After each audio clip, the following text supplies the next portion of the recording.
Hey guys, what's going on? Welcome back to another Killing Floor 3 video. Now we've covered the best commando build on this channel, and I'm ready to present to you the best Firebug build. All weapons and attachments, which perks to run and the reasons why, everything you need if you're just starting out, or want to maximize your damage output with the best of the best items.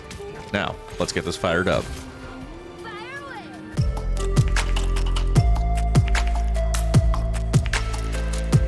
Okay, so let's start this off with the starting weapon, the Brimstone.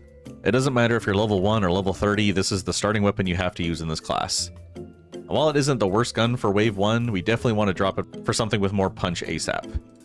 Now if you're level 30, this is the endgame build. And even though it's 3300 dosh, you can bring it in with all these attachments with a little bit left over.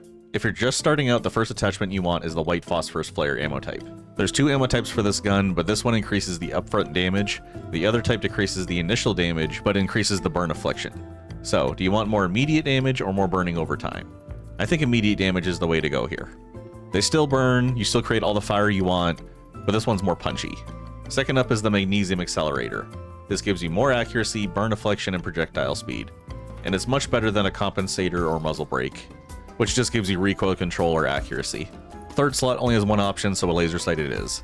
And honestly, the gun's a little jumpy, so a little more accuracy is nice. Next we have a reflex sight for more accuracy and recoil control. When you're leveling up this class, make the regular extended mag first since it's so much cheaper. And when you get your Firebug to like 28 or 29, you can swap to the drum mag for free. The only real downside is the measly 4% reload speed reduction, but for 15 more rounds I'll take it. And lastly, we have the fast action receiver for a higher fire rate and damage cap. It's kind of nice having all 6 attachments for a starter weapon. And it makes getting our second weapon easier since this trades in for so much dosh after the first round. And speaking of round 2, you can usually trade this in for your second weapon. Now I've tried the Dragon's Breath shotgun. I've searched Reddit, other videos on this class, my friends in Discord, and no one likes this shotgun. It's really underpowered, I cannot make this gun work, it just needs a buff bad. So skip this and we're left with really 2 options. Number 1, go straight to the incinerator. Now I'm not a huge fan of this gun either, but this 3 attachment version works. And it's only 4400 dosh, so it's cheap enough to buy after wave 2 usually. If you're in a 6-player lobby and you don't have enough kills, you might need to borrow like 100 or 200 dosh from your teammates. But usually you can just buy this next. So if you want to stay on perk weapons, grab the liquid fire fuel for more damage but less AoE, the focus nozzle to increase our range, and the extended fuel tank for more ammo in between rounds.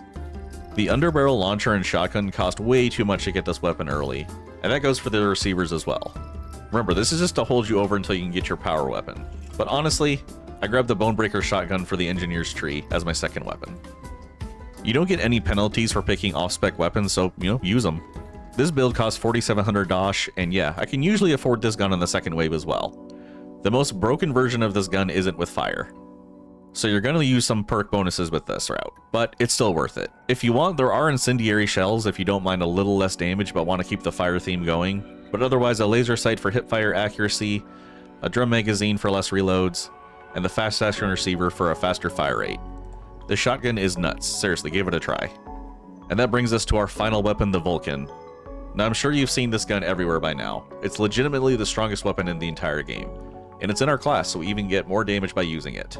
If you're trading in one of those 4000 dosh weapons, you can usually pick this up round 3 and keep it for the rest of the game. I only run 3 attachments, so it's nice and affordable. Otherwise, you're going to have to wait till wave 4 if you want to pick this up with max attachments. Now, first attachment, supercharged plasma. Less accuracy, but a higher AoE. Fire this into groups and kill multiple Zeds is the idea here. Number 2, we want the plasma focuser. This adds projectile speed and damage. Both very good options, and I like it more than the heatsink, which is just for more accurate shots and recoil control. We don't want that. Lastly, pump up that damage again with the Ultra Octane Fuel Tank. 35% more damage for less ammo efficiency. Unless you're running solo, ammo shouldn't be an issue, and even then, just keep an ammo bag handy and you'll have nothing to worry about.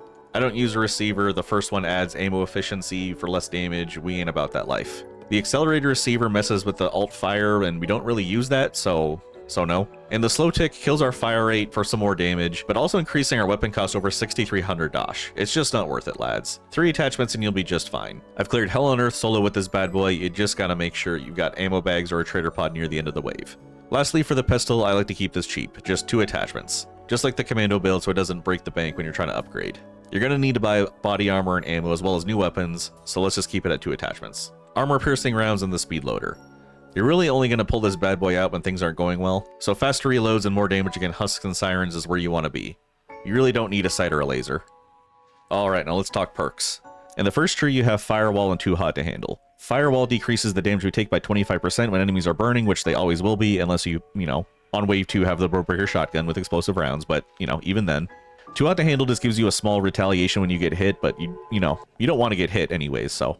For the first throwable perk, I picked Boom Out. This increases the explosion radius of the Molotov by 40%. It's much better to get some use out of that than like Firecracker, which you have to hit an enemy directly to get something, or Cocktail Party, which just increases the crowd control effect for an extra 30%. For the first gadget perk, I picked Front Row Seats.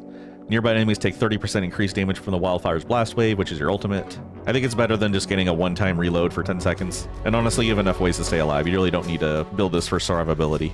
For the second tree, I actually go back and forth. Heat exposure means enemies are going to burn longer and for more damage, which is honestly good. I mean, we are a Firebug. But Focus Fire just increases all our damage from heat weapons by 20%. I think it's between these two, but honestly, I keep going back, and I think heat exposure is the better option. But honestly, if you want to use Focus Fire, nothing wrong with that. Capacity increase +1, we don't have anything to do here. We have an easy choice here, Footlights +3. Ground fires created by Wildfire with 25% increased radius and deal 30% increased damage.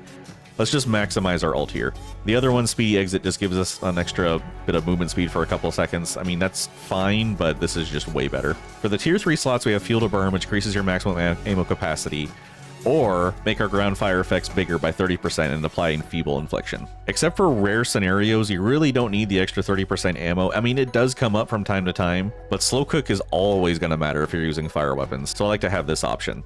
And it also does synergize with this perk down here, but we'll get to that in a second. For this one, I prefer to have the ground fire and the Molotov last for an extra 6 seconds, rather than having more upfront damage. For this tree, I went back and forth between Triple Play and Red Carpet. Triple Play shoots out these extra 3 missiles, which is really good if enemies are in front of you and are going to miss the initial shockwave. But honestly, this increases your ground fire for an extra 5 seconds or 6 when you upgrade it.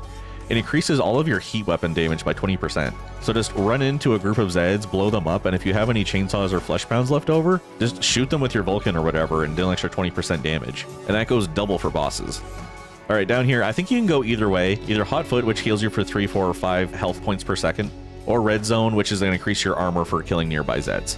Basically, do you want more armor, more health? I mean, if you have a medic, probably stick with Red Zone. But if you're a solo player, just want extra heals, Hot Foot's fine. I go with Hot Foot, but honestly, this one's fine too. You can go either way.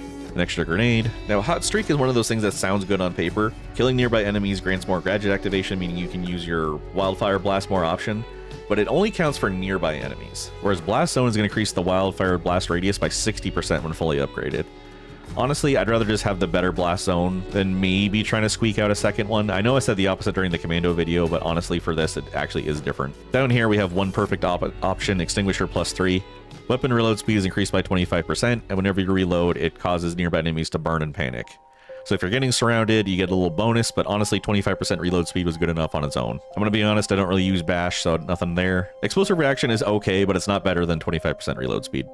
Down here, we actually have 3 really good options. I went with Up in Flames, which increases the number of secondary Molotov explosions by 6, and the explosions go up into the air. Hot Mess just adds a little bit of extra fire damage. Asphyxiate adds Enfeeble. I mean, these are fine options, but I think just increasing the amount of potential damage that the Molotov can deal is better. Down here, Double Feature gets you a second blast wave after a short delay for 30% less damage. It's okay. From the Ashes is interesting. If you're down and your ult is up, you can pop it to, give yourself a second life, but it's one of those planning for failure things, so I don't really use that one. Flammable Material, though, is very good. Whenever you use Wildfire, you're ignited for up to 20 seconds. You apply Burn Affliction, Panic, and Heat for all enemies close to you. And let me tell you, even just 16 or 20 seconds of this effect is very good at keeping you alive. Alright, and there you have it, everything you should need to be the perfect Firebug that you can be. Subscribe for more Killing Floor 3 content, and I'll see you in the next one. Peace.